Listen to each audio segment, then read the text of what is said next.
So in this video, continuing making my photo frame clock, I'm going to be looking at adding some LED lights to the design I have so far. And let's have a look. Here's my acrylic frame, which is going to be holding the photograph in place. There's going to be another acrylic frame that fits over the top of this that basically sandwiches the photo, so it doesn't fall out. Here's my backing board where I'm going to have my clock mechanism coming through with some aluminium spacers to hold the two apart. And what I want to do is put some LED lights. These are my LED lights right here behind the picture, so that when it's in place the light is going to shine down onto the backing board and make like a kind of a nice ambient mood light. So that's the idea. Now I'm going to take the photograph away for a second, and what I'm wanting to do here basically is attach some LEDs onto the back of the acrylic, and there's going to be some soldering here, which basically is heating up a metal, an alloy called solder, with a soldering iron to about 300 degrees Celsius. So I'm a bit worried about melting the acrylic, which normally melts at about 130 degrees Celsius. So I'm not going to be sticking the LED lights onto the acrylic sheet. I've actually cut here on the laser cutter from my CAD file a piece of card which is exactly the same dimensions as my little engraved frame there for my photograph. And so just to confirm here, this card is actually smaller than the picture that I want to put in place. So let's have a look. That means that I'm going to be soldering onto this. So I'm going to take away my acrylic. I'm going to take away the clock background, and I'm going to concentrate on my piece of card. Now my LED strip that I've got here, I've counted the number of LEDs. So what I mean by an LED is basically that. So you can see that there's the actual LED itself, and then I've got copper terminals on both sides. There's 22 of those. So I've decided that I'm going to have 7 LEDs down this side, 7 down this side, that's 14, leaving me with 8. So I'm going to have 4 at the bottom and 4 at the top. So let's have a see how I'm going to do this. I think that I'm going to start at this top left, no, this top right. This is where I'm going to start, because then the wires are going to trail in from that corner. Let's do that. And I'm going to have it so there's going to be 1, 2, 3, 4 LEDs here, and then I'm going to have a kink, a bend in the strip. Now what I mustn't do here basically is kind of just instantly try to bend this. Obviously that's not going to work. So what I'm going to try to do is get my side cutters or some good quality scissors, and I'm just going to cut through one of the terminals here, one of these copper pads, not the other one. Now this happens to be the negative, and I'm going to keep the positive, but it doesn't matter which one. Just cut through one of these.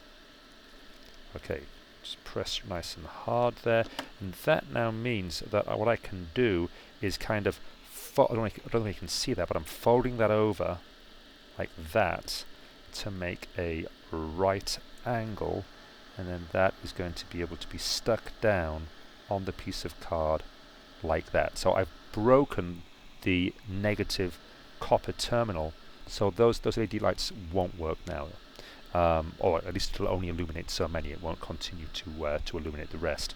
So let's have a see. I'm going to keep on doing this for the rest. I've got 1, 2, 3, 4, 5, 6, 7 here, so that's going to go all the way down, and then here again I'm going to trim this. I've got to make sure that I'm getting the right angle here. That looks fine. Okay, fold that over. So that's the effect I want, and then I'm going to do 4 lights here and then bend, and that's going to be my final path. So 1, 2, 3, 4. I'm going to cut here. That looks good. And then that's my final path going to the top. So that's going to be my square, my rectangle, not my square, my rectangle of LEDs when I am done. Now I've noticed here that actually at the end there might be a problem with the LEDs overlapping. So I think what I'm actually going to do here is just trim off the excess terminals there. But I want to make sure that I don't damage the actual LED itself. So I'm hoping that that's going to work quite nicely. So let's just start to peel off here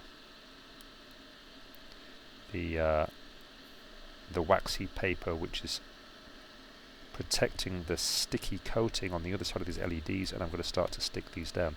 I can see that this is going to be a bit of a pain, and I don't want you to watch me struggling removing the waxy paper. So I think what I'm going to do here, unless a miracle happens and I manage to get this, is probably... Oh, there we are, I've got it. No. Okay, let's just start to stick this down, and then I'll probably pause and then finish the rest off. We'll see, we'll see. Let's start to peel that back there. Okay, so let's have a see. I want to have that quite near the top. That seemed to be the case. Kind of positioned in the center. I want this to be pretty much spot on. I'm kind of happy with that. Let's run this down this side.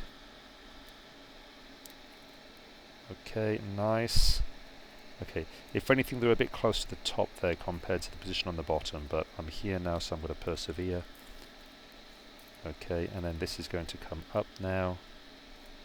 And that's actually slightly... Whoops, I've gone off the camera there.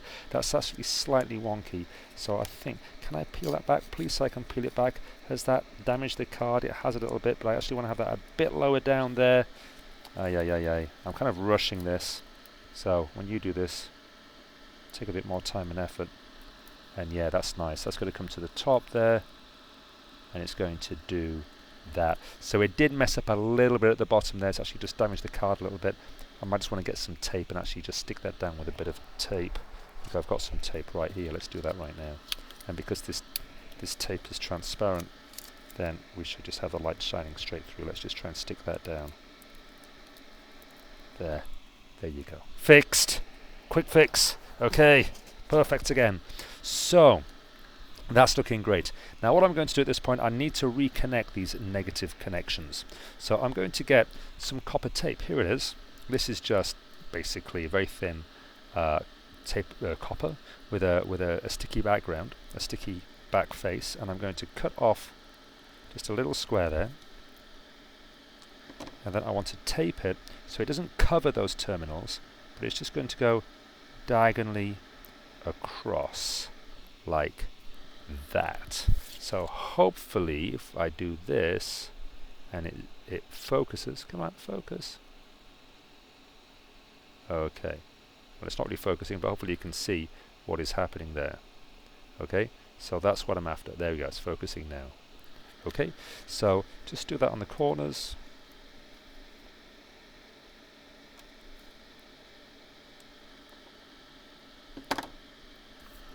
And then we're going to solder across using this copper tape as a conductor. Okay, now I'm persevering here with this because it's not going to take me long to do, but just whiz forward in the video to the bit where I'm going to actually apply the solder itself. Okay, so far so good. Okay, so we're to solder here. Let's have a look. What do we need to do? We've got ourselves a soldering iron here attached to a transformer, and I'm going to turn the transformer on here. You'll notice there's a temperature readout here, and that's going to increase up to 333 degrees Celsius in this case. Now, we don't have to go that hot. The solder will probably melt about 230 to 250 degrees Celsius, but by making it a bit hotter, we melt the solder that much faster, and it's that much easier to work with. I've also got a carbon filter extraction fan here to get rid of some of the fumes that's released when I actually melt the solder. This solder here is predominantly tin. It used to have lead in it, but now lead's an illegal substance. It's highly toxic. Now I believe they replaced the lead with small quantities of silver and copper. But there's also something inside called flux, which is a gas which removes oxygen where you're heating the metal, and that stops oxidization, and it's mostly that flux gas that's been sucked away by the carbon filter. So I'm up here to 333 degrees Celsius. I've got a damp sponge here, and when I put my tip of my soldering iron on the damp sponge, I don't know if you can see there, but there's a little bit of steam coming off. What I'm looking for is a nice shiny tip. Now these tips are a little bit past it, but if I now just put a little bit of solder on here, what we're wanting to see, and you can see that I've got this solder just wrapped up in a little coil. Maybe I need to make that coil a little bit smaller. Let's see, I want that solder to basically melt onto the tip. There we are, it's melting on now, and you can see perhaps some fumes coming off, and you can see I've got a nice shiny bit of solder there. So that's what I'm wanting. If I just wipe it on there, Look, I'm just starting to get a nice shiny tip. Okay, so the secret with soldering is that I am going to heat the join up to the melting point of the solder, and then I'm going to apply the solder to the join here. Right, so here we go. I'm going to put a little bit of solder first of all on the tip, and then I'm going to place the tip onto the copper tape and the track of the LED for a few seconds, and then I'm going to apply the solder, and I want the solder to run across the two. Now you can see that unfortunately that the stickiness of the tape actually failed for a short second, and as a result it just kind of skidded around, but I was able to recover it. Let's do the same over here. A little bit of solder on the tip. I'm going to heat the copper tape and the tip and the pad of the LED and make sure the solder runs across there. Okay. So that's starting to look really, really nice. I'm going to pause at this point because I want to do a quick systems test. Okay, so I've just made a little testing tool here. All I've got here is okay. I'm just looking at this, and this is getting very, very warm. Give me a moment. Okay, well, I did have a testing tool. This was it. This was the actual the LED plug that was actually connected to this LED strip in the first place, and I just basically put two steel terminals on the end here, and I've checked that they are insulated from each other, and they are. This one is positive, this one's negative, and the idea was I'd just be able to push them up against the pads there. In fact, I will just show you very, very quickly. This is what I wanted to do. I wanted to be able to do that and prove that this was conducting, and interestingly I've not actually soldered that side yet, but it's conducting still, which is fascinating. The problem is that with this plugged in, I can feel the cable here is starting to get pretty hot, and I don't understand why, because there's no conduction across here. Maybe there's something happening inside my piece of dowel, so I'm actually going to have to remove this and not use it until I've tested that in more detail. So that was the theory. I was going to have this, and at the moment I don't, but that's a way of making sure that everything's wired up here correctly. But, well, I'm going to have to persevere and just keep my fingers crossed. Here we go. Right, so let's come back over here. Now, I've noticed at this point that the temperature on my my transformer here, my soldering iron, has gone down to 180. This is a safety feature, so we don't burn out the tips. And I can just touch this against the sponge here, and when it detects a temperature drop, it will actually start to reheat. But actually, an easy way to do this is just turn it off, turn it back on again about 2 or 3 seconds later, and it will then just reset and heat back up to 333 degrees Celsius. So while that's heating up, let's have a see what I'm doing here. That's soldered correctly. Over here, let's just solder this. In fact, I will show you another way. Rather than using that little tool, I'll show you a way of using a multimeter to make sure that everything does work. But let's finish soldering first of all. So it's almost at 333. It's warm enough now just to start to put a little bit of solder there onto the tip of the soldering iron. And then again here, I'm just going to put the tip across both the copper tape and the pad of the LED strip. Just apply some solder, and that's looking really nice there. That's actually heating up and going on beautifully. It's almost as if the copper tape needed a few minutes for the adhesive backing there to adhere to the card. And then over here, let's just do this corner as well.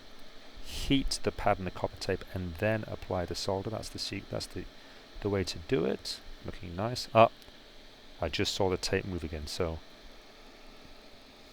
yeah, I was just lucky over there, I guess. Bit of solder on the soldering iron, and there we are. So I'm going to get a multimeter, and we're going to show how we can test that everything is working here. So here's my multimeter. Lots of options on here with this little rotary dial. I'm going to turn it all the way around clockwise until about between 5 and 6 o'clock, and there's this little diode icon which looks like an arrow pointing to the right. And I've got my two terminals here. Red is positive, black is negative, but in this case it doesn't matter. I'm just looking for conductivity between the two. Now look at that number there on the LCD display, and when I touch the terminals together, you see that that goes down to or close to 0. So that shows that that is now conducting between those two terminals. So what I'm going to do here is I'm going to put, well, I should technically put the black one here, I suppose, onto the negative terminal there of this LED strip, and I'm now going to basically jump right to the end. I could literally kind of work my way around, and I want to see that, yes, I can see that's going down to 0, and over here That's going down to 0, but I may as well just go straight to the end and just double check the negative terminal there, and that's going down to 0. So now I've got a clear connection for the negative terminal all the way around the outside of my LED strip, and now I'm going to go to the positive, and I'm going to do the same thing. I can go straight to the positive over here, and I can see that that too is conducting all the way. So there you go. That's my test without having to use this little tool. I think this would have been more fun because it makes it light up, but clearly this is a bit safer. I'm going to make sure I turn that off when I'm done so the battery doesn't run out. And that's my circuit tested. So there we are. That's going to be my little set of LEDs, and just to confirm what's going to happen here, this is going to be stuck onto the back here of this frame, and then it's going to shine a light down onto my clock. Okay, like a night light, kind of mood light. I'm going to pause there, and in the next video I'm going to continue to have a look at wiring this up with a switch and some button batteries.